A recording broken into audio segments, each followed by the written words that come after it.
En primer lugar, para felicitar a los compañeros que han obtenido una buena nota. Hay 2 alumnos que tienen muy buena nota. El resto, los que estamos en la parte extrema, no se preocupen porque tienen nota recuperable. ¿Qué significa? Significa que en este segundo examen vamos a mejorar y salir de la dificultad en que se encuentran. Felizmente son pocos, pero esos pocos son recuperables. Muy bien, vamos a continuar con las clases de bioestadística y como ustedes conocen, la primera vez que se conversó con ustedes teníamos el concepto de estadística y tenía 2 grandes ramas. ¿Cuáles son 2 grandes ramas de la estadística?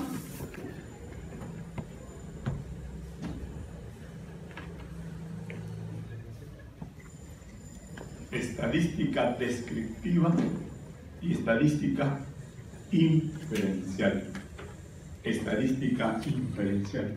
Con la finalidad de poder estudiar la muestra y tomar decisiones a partir de la muestra hacia la población. Entonces, el día de hoy vamos a hacer una clase que es bastante corta, pero muy importante. Y esa clase se llama Inferencia Estadística, la cual vamos a desarrollar el día de hoy. El punto número 1, la estimación de parámetros.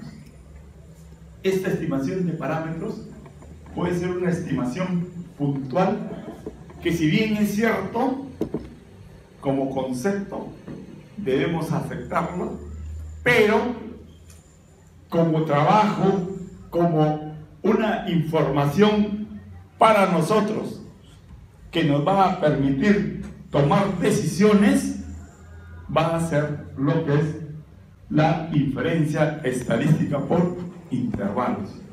¿Qué significa?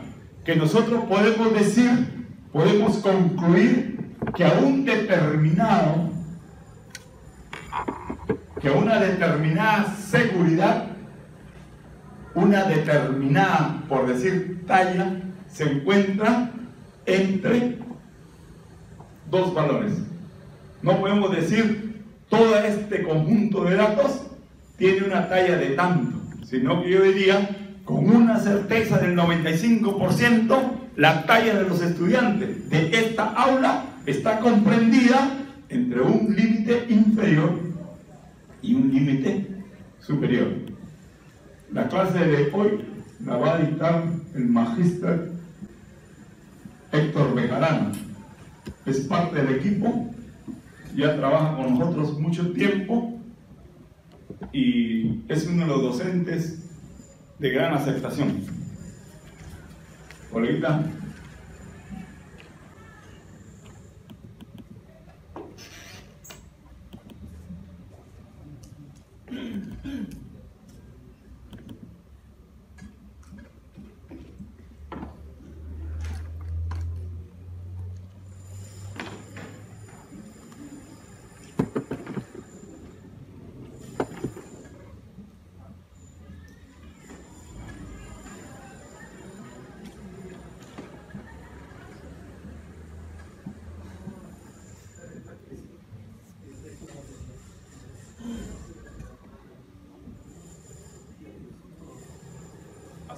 Así bien, queridos.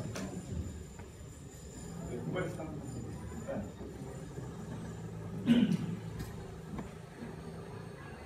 Bien, estimados alumnos, vamos a empezar con la clase hoy día. Vamos a empezar la segunda rama de la estadística, lo que es la inferencia estadística. Para luego ver lo que es la estimación de parámetros y una pequeña introducción de lo que es la prueba de hipótesis. Bien, la inferencia se define como un proceso por medio del cual se obtienen conclusiones probabilísticas en relación a una población, pero con la información de la muestra. Entonces, aquí veamos un esquema. Por ejemplo, si queremos realizar un estudio, hay dos formas de hacerlo. Uno, trabajando con toda la población, prácticamente se estaría haciendo un censo. El margen de error sería 0. Entonces, ¿qué resultado se va a obtener si trabajamos con toda la población? Vamos a obtener parámetros como media poblacional, proporción poblacional, etcétera, etcétera. Pero generalmente se trabaja con toda la población porque el investigador cuenta con recursos económicos, disponibilidad de tiempo, material logístico. Pero ¿qué pasa si el investigador está limitado con dichos recursos? Entonces trabajarán con una parte de la población, o sea, con una muestra. Ahora, esta muestra no solamente es una mera muestra, sino que debe cumplir algunos requisitos. Debe ser representativa, eficiente y viable. Entonces, para que una muestra cumpla esos requisitos, prácticamente el investigador recurre a las técnicas de muestreo. Entonces, con las técnicas de muestreo se va a obtener muestras representativas, eficientes y viables. Bien, entonces con la muestra, como resultado que vamos a obtener estadísticos, como la media muestral, la proporción muestral, la varianza muestral, etcétera, etcétera. El proceso de generalizar los resultados obtenidos en la muestra hacia toda la población se le conoce como inferencia estadística. Siempre va a haber un margen de error o un margen de precisión de estimación. Bien, entonces, esto es a grosso modo lo que es la inferencia, ¿no? Se obtiene conclusiones probabilísticas con la información de la muestra hacia toda la población. Las áreas de la inferencia estadística son dos, lo que es la estimación de parámetros y la prueba de hipótesis. Entonces, a lo que respecta a la estimación de parámetros, estas se subdividen en dos. La estimación puede ser en forma puntual o mediante un intervalo de confianza.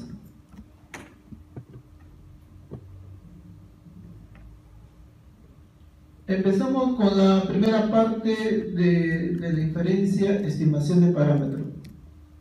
La estimación es el proceso de utilizar los datos de la muestra para estimar los valores de los parámetros, que dichos parámetros generalmente son desconocidos. Es un instrumento básico para la toma de decisiones y se puede estimar mediante un punto o mediante un intervalo. Por ejemplo, aquí tenemos la población y los parámetros: media poblacional, varianza poblacional, desviación estándar poblacional y el error estándar poblacional. Bien, entonces esto se obtiene con toda la información de la población, pero generalmente son desconocidos. Y en la muestra tenemos la media muestral, la varianza muestral, desviación estándar muestral y el error estándar muestral. Por ejemplo, si se quiere estimar en forma puntual la media poblacional, con la información de la muestra lo harían mediante la media muestral. Si quieren estimar este parámetro de la varianza poblacional, con la información de la muestra lo harían mediante la varianza muestral. Y si quieren estimar la desviación estándar poblacional en forma puntual, con la muestra lo harían con la desviación estándar muestral. Bien, sabemos que la proporción poblacional se usa para variable cualitativa y la P mayúscula es poblacional y la P minúscula muestral.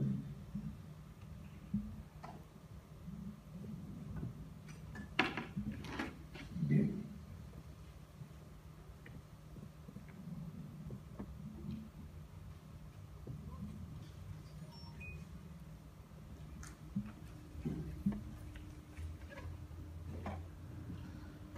ejemplo, el interés es estudiar el salario promedio anual de los profesionales de salud de una compañía farmacéutica. Para ello se toma una muestra de tamaño 100 profesionales y se registra el salario anual de cada profesional de salud en la muestra. Y con esa información en la muestra tenemos la media muestral y la desviación estándar muestral. ¿Ok? Entonces, ¿cuál sería la estimación de la media poblacional? O sea, el salario promedio anual de toda la población de los profesionales. ¿Cuál sería su estimación puntual?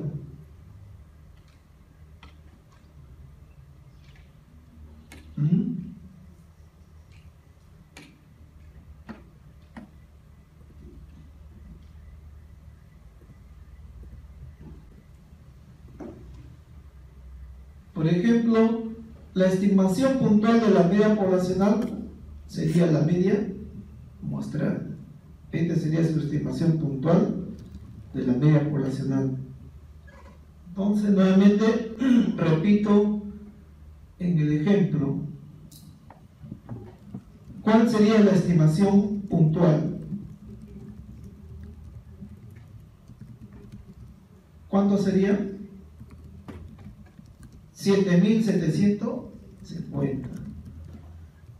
¿Y cuál sería la estimación de la desviación estándar poblacional? Sería la desviación estándar muestral, sería 900.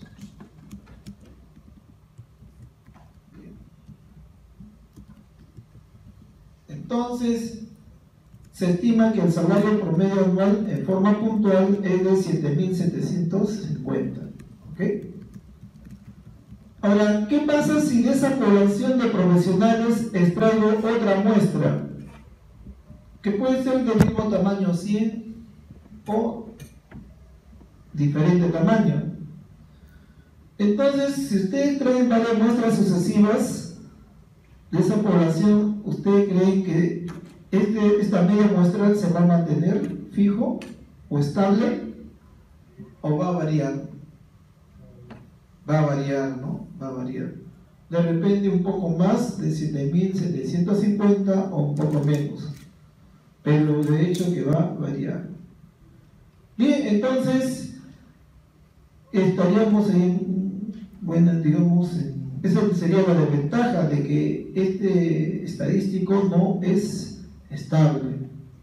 Entonces, para salir de ese impasse recurrimos la estimación por intervalo, que consiste en determinar dos valores, uno conocido como límite inferior y otro conocido como límite superior, teniendo un grado o nivel de confianza que se espera que estos límites contengan al verdadero valor, o sea, al parámetro.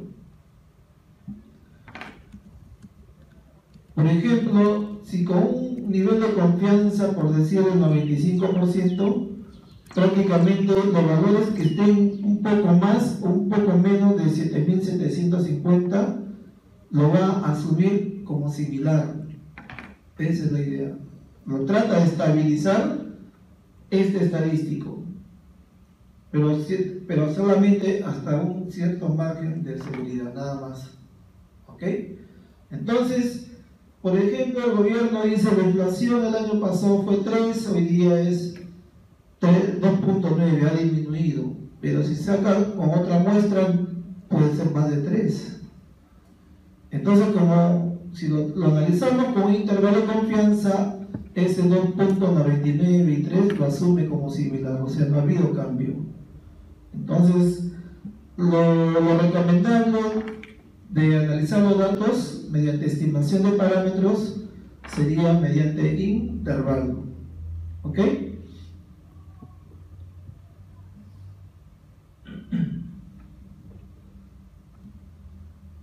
Bien. Las amplitudes del intervalo de confianza depende del error estándar, del valor y el del grado de confianza que queremos asociar. Por ejemplo, para un intervalo del 95%, quiere decir que hay el 95% de confianza de que el valor de la población, o sea, el parámetro, se encuentre entre ese límite.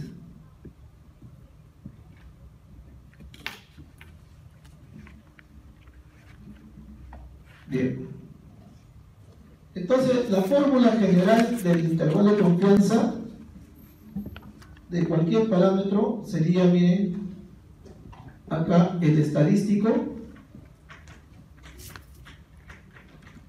más para el límite superior y menos para el límite inferior. Luego tenemos acá el coeficiente de confianza multiplicado por el error estándar del estadístico.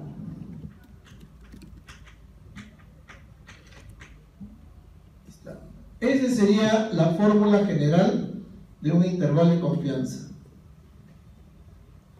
Repito, sería el estadístico, que puede ser una media poblacional o una proporción poblacional, más para el límite superior y menos para el límite inferior.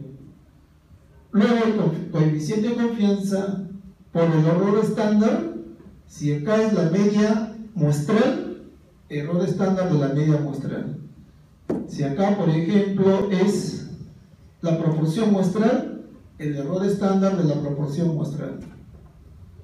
Entonces, por ejemplo, si yo quiero estimar en general, antes que me olvide, el producto del coeficiente de confianza y el error estándar viene a ser el error de estimación. Error de estimación. O también error absoluto o margen de error.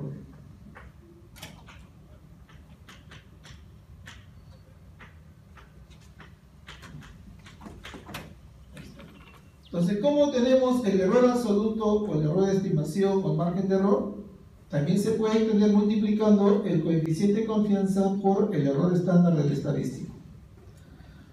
Por ejemplo, si yo quiero estimar, miren, este sería estimar la media poblacional mediante intervalo, sería el estadístico, sería la media muestral, más para el límite superior, menos para el límite inferior. Coeficiente de confianza, todavía no lo especifico porque hay que ver casos, por el error estándar de la media, ¿no? Del estadístico de la media, donde el error estándar de la media es igual a la desviación estándar de la muestra sobre la raíz cuadrada del tamaño de la muestra. Pero si yo quiero estimar mediante intervalo una proporción poblacional, sería acá la proporción muestral del estadístico, más para el límite superior, menos para el límite inferior, coeficiente de confianza, y aquí sería el error estándar de la proporción muestral, donde el error estándar de la proporción muestral es igual a la raíz cuadrada de la proporción por 1 menos la proporción sobre el tamaño de la muestra.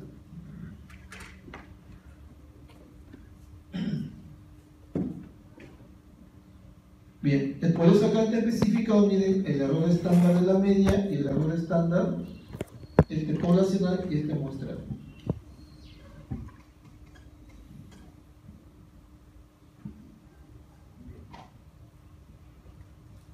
Por ejemplo, aquí tenemos un caso, cómo obtener intervalo de confianza para la media poblacional cuando las muestras son grandes. Entonces, miren, en este caso, acá la variable de estudio debe ser una variable cuantitativa. Sería media muestral más menos coeficiente de confianza sería una z, ¿no? Una z.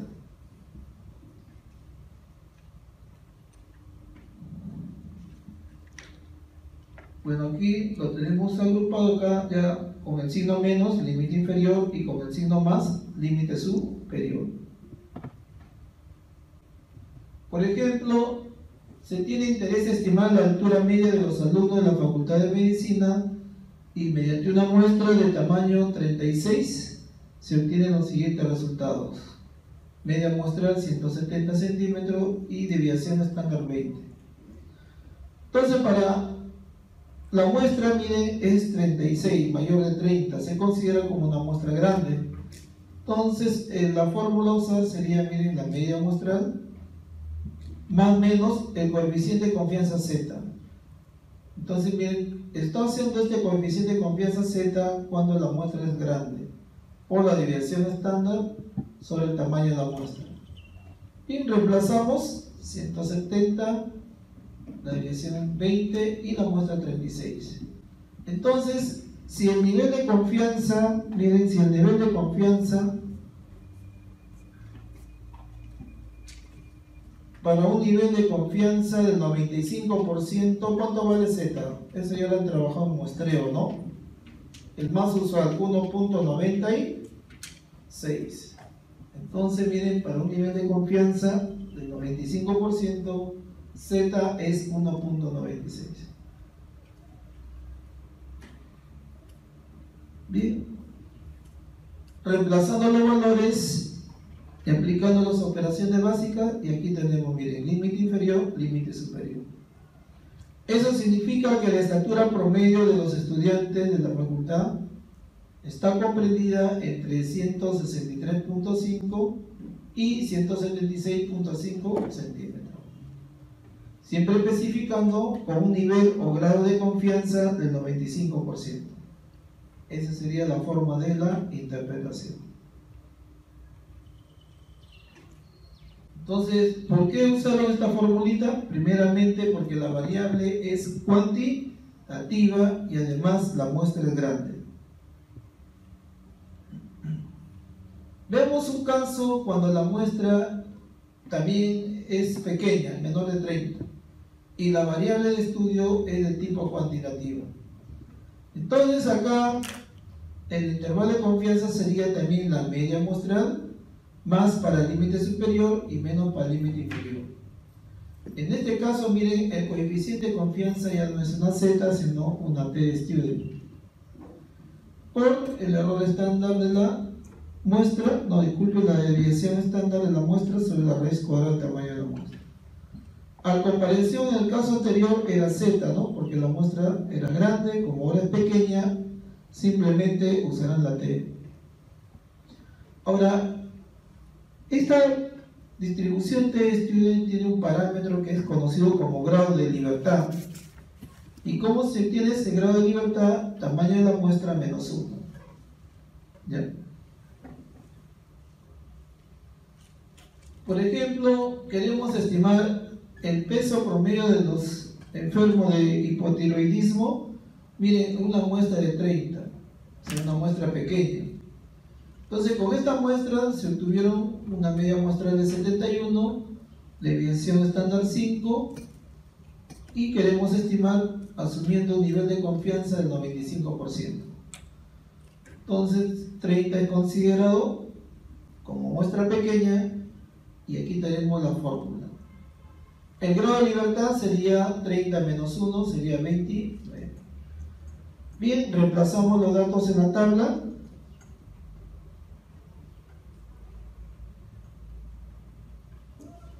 Pero acá viene una pregunta.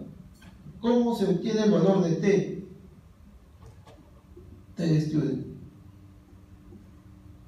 Entonces, ustedes tienen una tablita, miren, donde la primera fila es intervalo de confianza, la siguiente nivel de significación de una cola y la tercera nivel de significación de dos colas. Bueno, por momento, por intervalo vamos a usar la primera fila. Bien, entonces miren, primero buscamos los grados de libertad. Busquen en la primera fila, acá, los grados de libertad 29. Y luego 95%. Repito, en la primera columna busquen el grado de libertad 29 y luego acá 95%. La intersección, ahí está el valor de T-Student. ¿Cuánto sale? Busquen la tabla. 2.045. ¿Lo has visto en la tabla o lo viste en pantalla? Ya. Si lo has visto en pantalla, uno mismo se está engañando. Bien, verifiquen la tablita. Repito, primero, en la primera columna busquen grado de libertad. 29. Y en la primera fila, 95%. Ahora van al cuerpo de la tabla, en la intersección, eso da 2.045.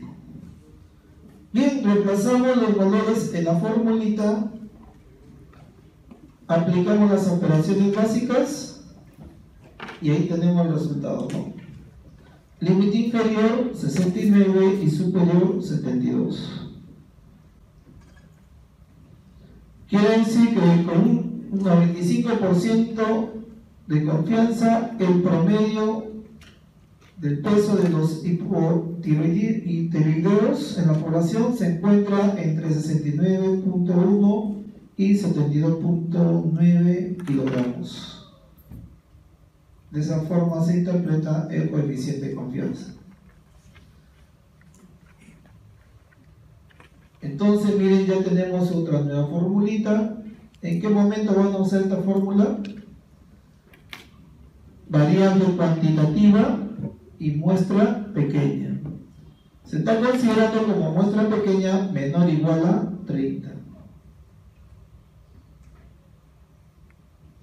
Vemos ahora cómo estimar un intervalo de confianza cuando la variable de estudio es de tipo cualitativa.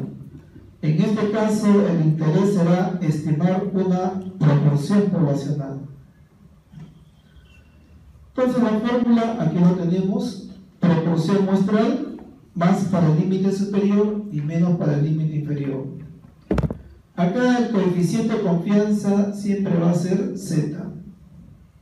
Todo esto multiplicado por el error estándar de la proporción, que ya lo había mencionado, raíz cuadrada de la proporción por su complemento sobre el tamaño de la muestra.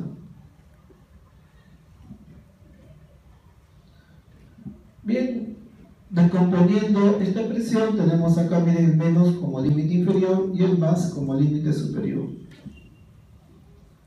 Vamos a ver un ejemplo.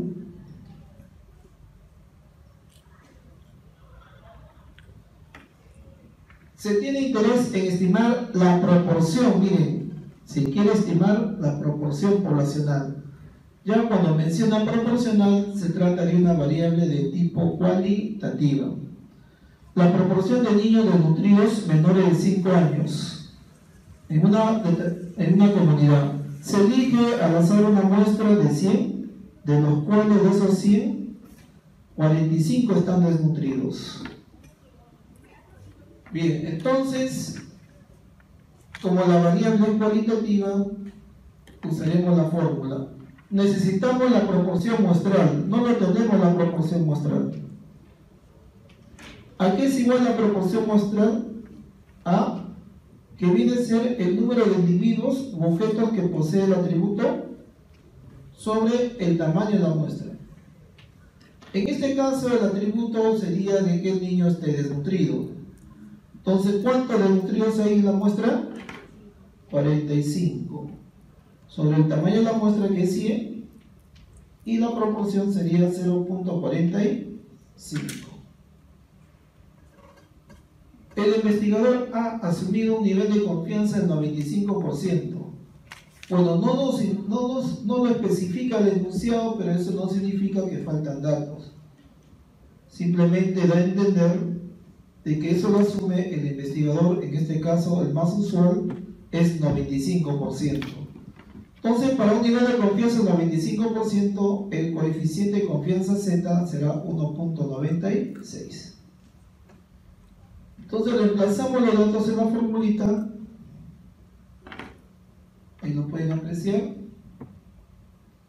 la proporción muestral, 0.45 menos el coeficiente de confianza 1.96, raíz cuadrada del 0.45 por 1 menos 0.55, 45 acá por si acaso. Aquí hay un error de tipeo, ¿ya? A ver, es 1 menos 0.45. Ahora, salvo que si usted no quiere considerar la resta, ojo, estos son complementarios para 1. Por ejemplo, si este es 0.45, toda la resta sería 0.55. Me da la impresión que aquí han querido seguramente ponerlo directo sin la resta. O si quieren considerarlo 1 menos 0.45. ¿Ya? Ahí dice un error. Quiero aclarar que esto no son mis diapositivas por si acaso. ¿Ya? Aquí, repito, es 1 menos 0.45. Y esa resta da todo 0.55. Bien. De esa forma, con el signo más, obtengo el límite superior. Y aquí viene lo importante, la interpretación. No olviden de que el curso el objetivo principal es hacer el buen uso y manejo de las técnicas estadísticas y también la interpretación. Cuando ustedes aplican matemática básica, ya están los resultados y ahí quedó no. Por ejemplo, en el paso corto que ha habido de tamaño muestra, solamente decía el resultado, pero ¿qué indica ese resultado? Tiene que ser interpretado. Entonces el alumno me dice, profesor, pero no pide, no es que pida, pero no tiene sentido hacer un simple cálculo. Por ejemplo, que es una muestra de 388, por decir. Esa es la respuesta, no.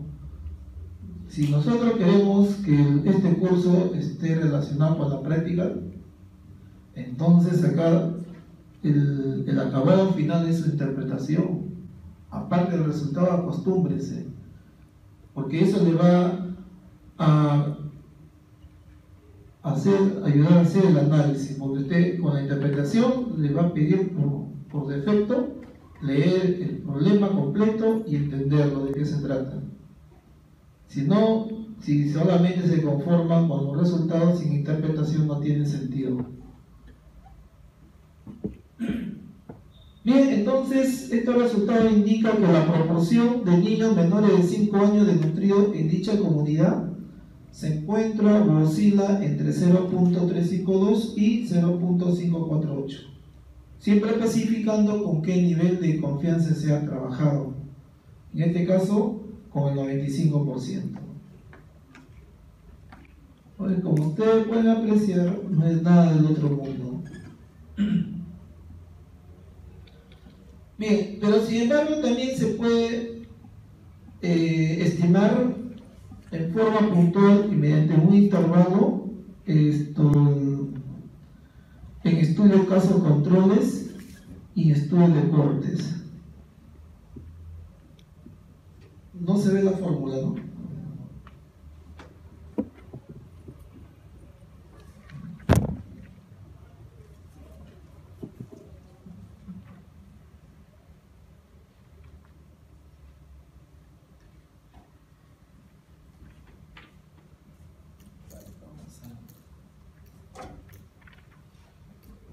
Vamos a descifrar esa diapositiva. ¿Qué nos indica?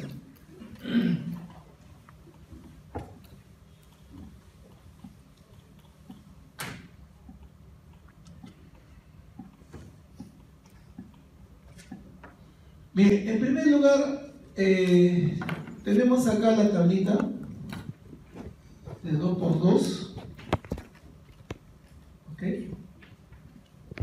Y tenemos acá dos poblaciones o dos grupos independientes. Tenemos los casos y los controles. Están expuestos a la enfermedad y no están expuestos a la enfermedad. O sea, la variable expositora, ¿no? Entonces tenemos dos poblaciones. Y aquí tenemos A es el número de individuos que está expuesto y tiene la enfermedad. B está expuesto y no lo tiene. C no está expuesto y tiene la enfermedad. Y D, en este caso, no está expuesto y no tiene la enfermedad. Bien, entonces, la estimación del loss ratio, ¿a qué sería igual? Sería el loss ratio muestral. ¿Por qué? Porque esta tablita, estos datos es de una muestra. Hay fórmula para determinar el tamaño de la muestra. Entonces la estimación del loss ratio sería, ¿recuerdan? A por D sobre B por C. Esa sería la estimación puntual. ¿Ok? Esta sería la estimación puntual. Ahora, ¿cómo sería la estimación mediante intervalo? Entonces, mediante intervalo sería de la siguiente manera.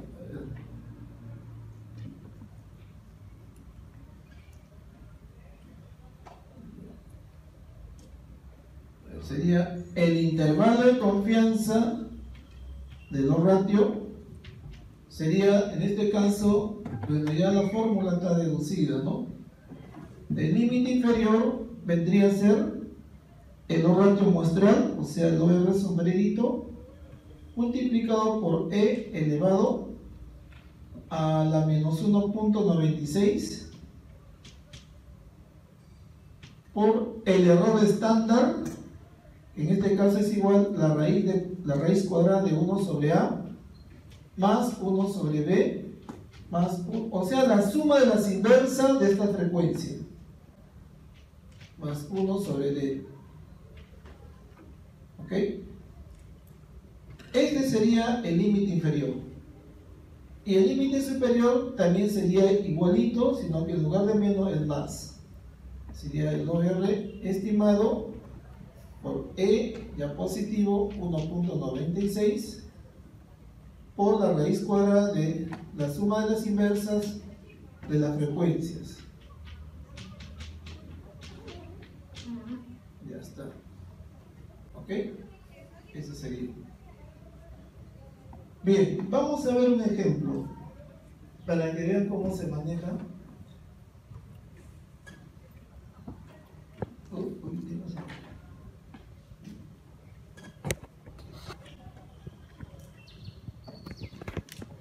Yo había puesto acá he copiado mal. Le había agregado dos ejemplos.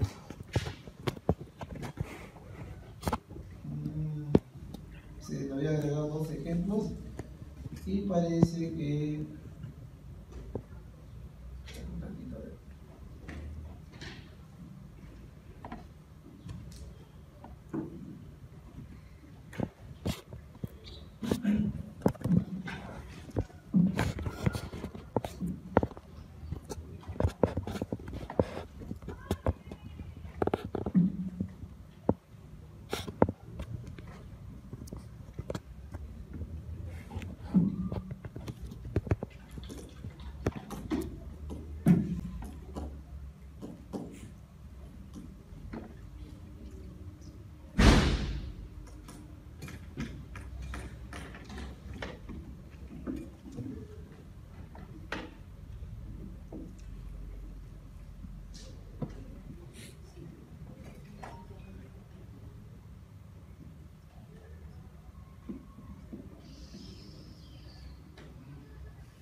bueno, me equivoqué de subir el archivo que me había enviado, pero yo había agregado dos ejemplos para cada caso.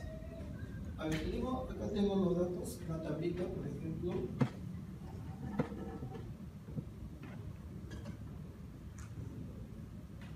$352.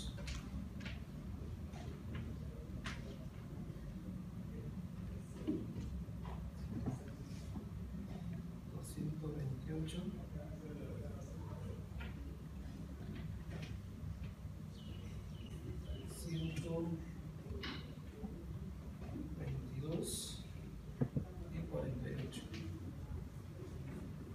Los expuestos y los no expuestos. Tienen la enfermedad y no tienen. Bien, a ver, estimen en forma puntual el loss ratio. Por decir que se trata de un estudio caso control y queremos ver si esta variable expositora está relacionado con la enfermedad. ¿Cómo sería en este caso? A ver, en su sitio calculen el loss ratio.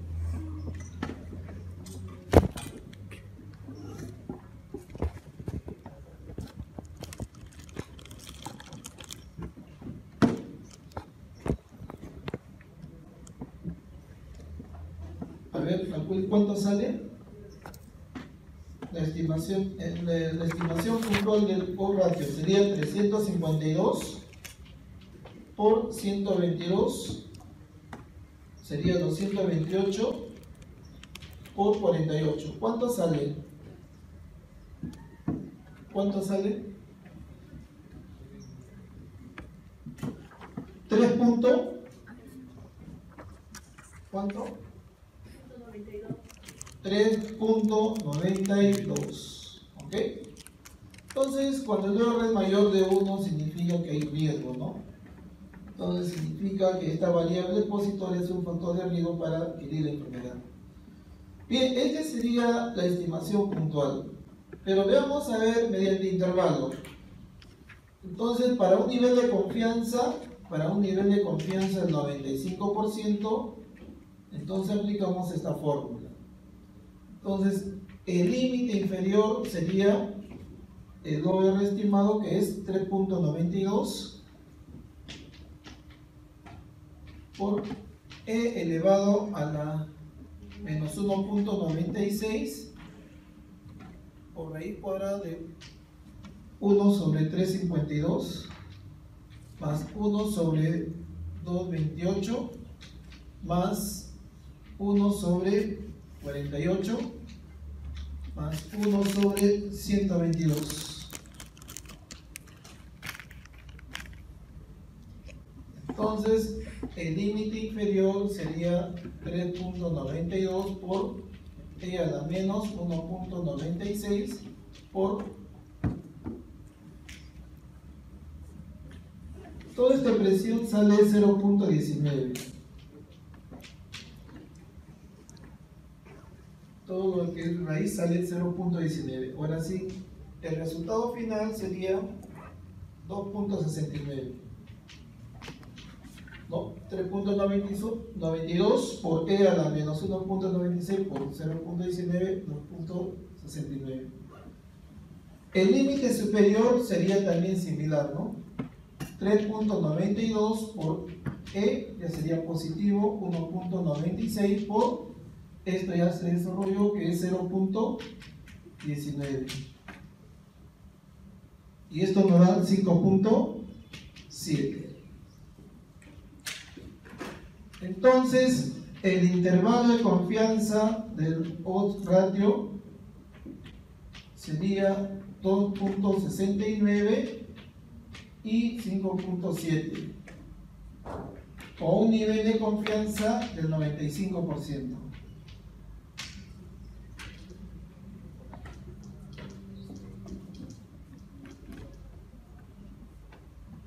Con un nivel de confianza del 95%. Esa sería la estimación. Ahora, por ejemplo, como este intervalo no contiene la unidad, si no contiene la unidad, también podemos decir que la variable expositora sí es un factor de riesgo para adquirir la enfermedad. Entonces, en ambos casos se toma esa decisión, sino que estos generalmente no son estables, porque ustedes hagan otras muestras y va a cambiar este valor de O ratio. Entonces acá ya prácticamente un poquito más de 3.92 o un poquito menos, esos valores lo va a contener, pero hasta cierto límite, con un nivel de confianza del 95%, o sea, un margen de error del 5%. Entonces lo va a asumir como similar. Ahora, el verdadero valor, el O ratio, este es el verdadero valor, el poblacional, va a estar dentro de este intervalo,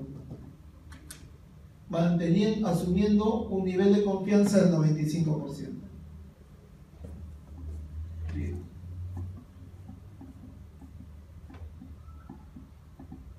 Bien, de esa manera también se puede obtener para un estudio de corte, ¿no? ¿Qué indicador sería si el estudio es de corte? ¿Cuál sería el indicador? Voy a borrar esto.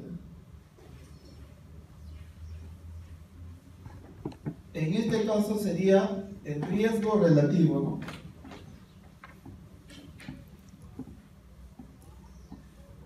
sería la estimación puntual del riesgo relativo. La estimación puntual del riesgo relativo. Según la tablita A, B, C, D, A más B y C más D. Sería la tasa de incidencia del puesto, o sea, A sobre A más B sobre C sobre C más D, ¿no? Esa sería la estimación puntual. En este caso queremos estimar mediante intervalo de confianza el riesgo relativo, inclusive asumiendo un nivel de confianza del 95%, ¿no?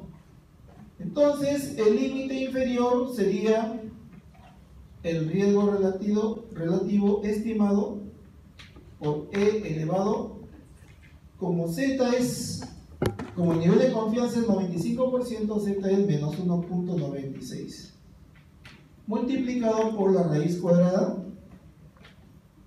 1 sobre A menos 1 sobre A más B, más 1 sobre C menos 1 sobre C más D. Listo. No va a alcanzar el espacio, ¿no? Pero mejor lo voy a poner simplificado, ¿ya? A ver. Con el signo más, el límite superior, y con el signo menos, el límite inferior.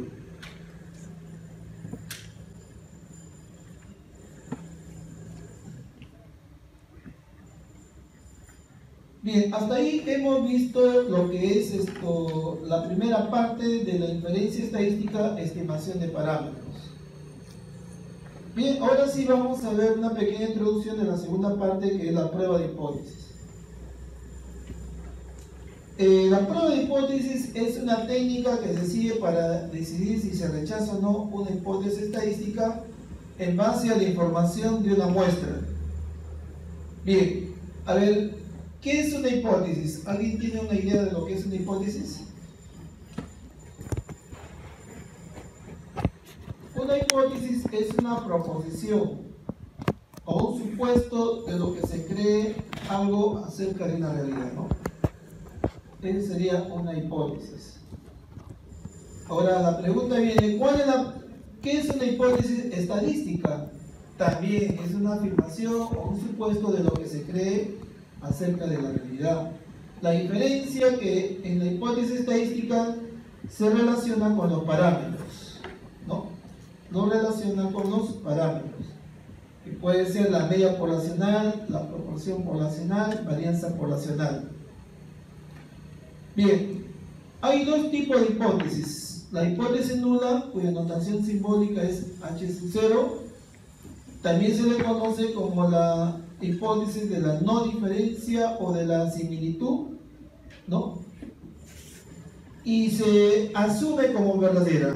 A este tipo de hipótesis siempre se le asume como verdadera, o sea, no es que sea verdadera. Y está supeditada para ser rechazada o desacreditada. Entonces la decisión estadística siempre va a ser: ¿se rechaza la hipótesis nula o no se rechaza la hipótesis nula? Y la hipótesis alterna, cuya notación simbólica es H1, son las demás alternativas o sus suposiciones para contrastar las hipótesis nulas. A esta hipótesis se le conoce como la diferencia.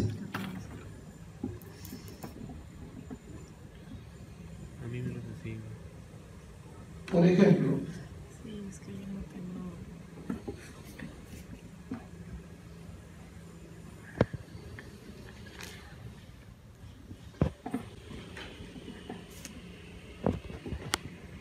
tenemos acá la hipótesis nula y la alterna.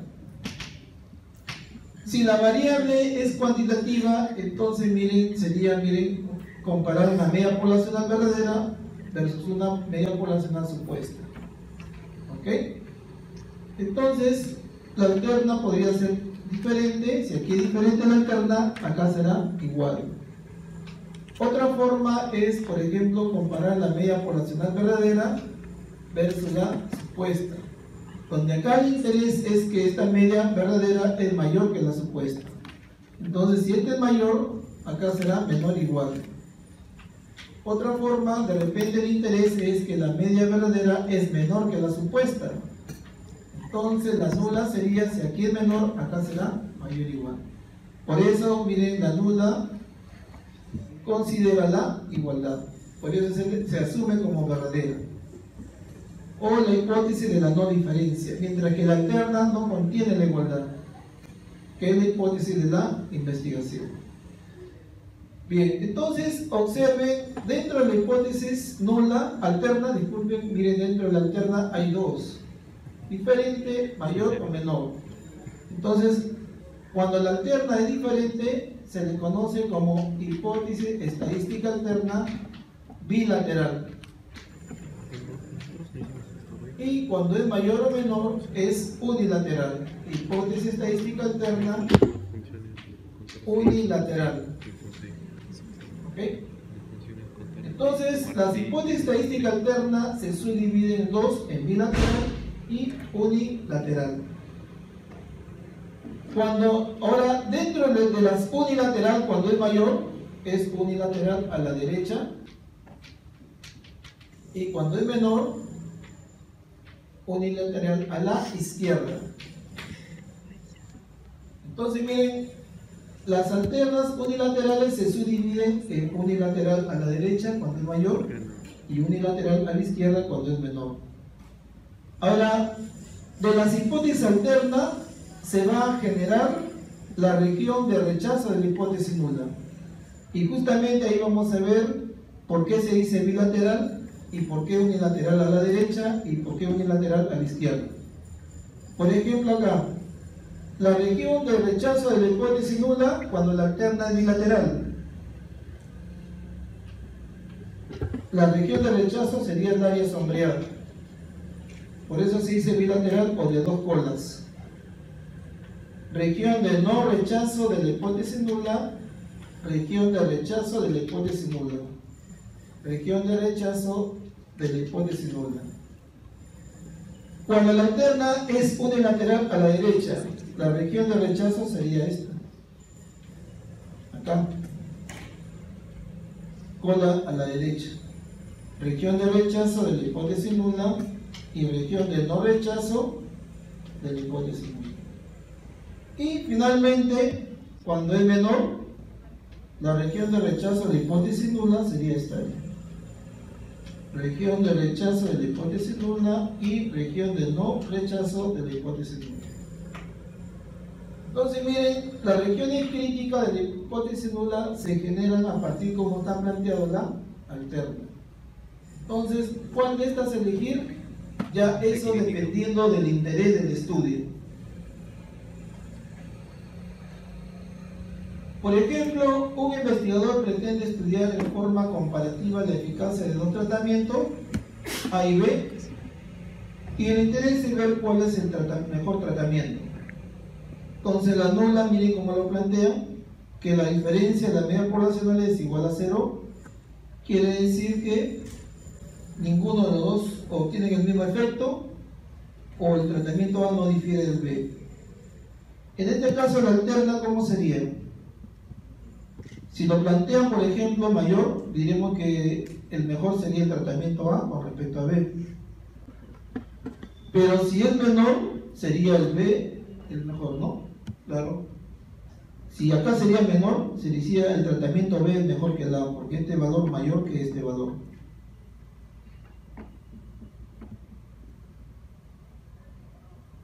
Bien, entonces al decidir, ¿no?, de rechazar o no una hipótesis nula, porque recuerden que la decisión estadística siempre se va a mencionar que se rechaza la nula. La decisión estadística es se rechaza o no se rechaza la nula. Entonces, al tomar una decisión estadística, hay dos posibilidades: se rechaza la nula o no se rechaza. Cuando en realidad la hipótesis nula puede ser verdadera o puede ser falsa. Por el primer caso, por ejemplo, si se decide rechazar sabiendo que es verdadera, sería una decisión incorrecta. Y a esa decisión incorrecta se le llama el error tipo 1. Ahora, la probabilidad de ese error tipo 1 vendría a ser alfa. Entonces, ¿a qué es igual la probabilidad del error tipo 1? Es igual a la probabilidad de rechazar la hipótesis nula, dado que la nula es verdadera. Y a ese valor lo vamos a anotar con la letra griega alfa. Y a esto se le conoce como nivel de significación. Entonces, ¿qué es el nivel de significación? Es la probabilidad de cometer el error tipo 1, es decir, es la probabilidad de rechazar la hipótesis nula cuando la nula es verdadera. Este nivel de significación es el que vamos a usar acá en esta segunda área de prueba de hipótesis. Generalmente lo asume el investigador, que puede ser 1%, 2%, 5%, este es el más usual, 15%, 10%, etcétera, etcétera. Entonces lo que nos interesa más que todo, por favor, es el concepto de nivel de significación. ¿Qué es el nivel de significación? Es la probabilidad de rechazar la hipótesis nula sabiendo que es verdadera. Eso es lo que tiene. Este nivel de significación generalmente es asumido directamente por el investigador. En intervalo de confianza, el investigador lo asume el nivel de confianza, 90%, 95%. Bien, tenemos otro caso, rechazar la nula cuando es falsa. Entonces acá ha tomado una decisión correcta. Entonces, la probabilidad de rechazar la nula cuando es falsa, esa probabilidad lo está denotando como 1 menos beta. A eso se le conoce como la función potencia. Potencia de la prueba, potencia de la prueba. Entonces, la potencia de la prueba es rechazar la hipótesis nula dado que es falsa. Y esto es igual a 1 menos beta. Y el tercer caso, no rechazar la nula cuando es verdadera, ahí he tomado una decisión correcta también. Y esa probabilidad viene a ser, esa decisión es la probabilidad de no rechazar la hipótesis nula dado que es verdadera. Y esto es igual a 1 menos alfa. Entonces a esto se le conoce como el nivel de confianza. Entonces mire, aquí tenemos el nivel de confianza en la prueba de hipótesis, pero ya tiene otro significado. ¿Qué es el nivel de confianza en la prueba de hipótesis? Que es 1 menos alfa. Es la probabilidad de no rechazar la hipótesis nula cuando es verdadera. Y finalmente tenemos otra decisión, no rechazar la nula cuando es falsa. Entonces ahí hay otro error, y lo vamos a llamar error tipo 1. Entonces la probabilidad del error tipo 2 es igual a la probabilidad de no rechazar la hipótesis nula cuando en realidad es falsa. Y esta probabilidad es igual a beta. Entonces esta es la potencia de la prueba y esta es la función potencia. Entonces, la única forma de tratar de controlar o minimizar los errores, por ejemplo, aquí tenemos beta y aquí alfa. La única forma es incrementando el tamaño de la muestra, ¿no? Por ejemplo, si yo incremento el tamaño de la muestra, observen el comportamiento de las curvas. Al incrementar el tamaño de la muestra, las curvas se hacen más achatadas. ¿Ok? Observen, miren que alfa, que era toda esta área, se redució la área de color rojo. Esta curva también se hace más achatada. Miren, el beta también se ha reducido, ¿no? Que era todo esto, se ha reducido. Entonces, cuando alfa y beta disminuyen, cuando incrementamos el tamaño de la muestra. Pero esos errores nunca se van a desaparecer, pero sí se puede manejarlo, minimizarlo, pero nunca se van a desaparecer. La única forma que se desaparezca ya no se trabajaría con muestras, sino ya con toda la población.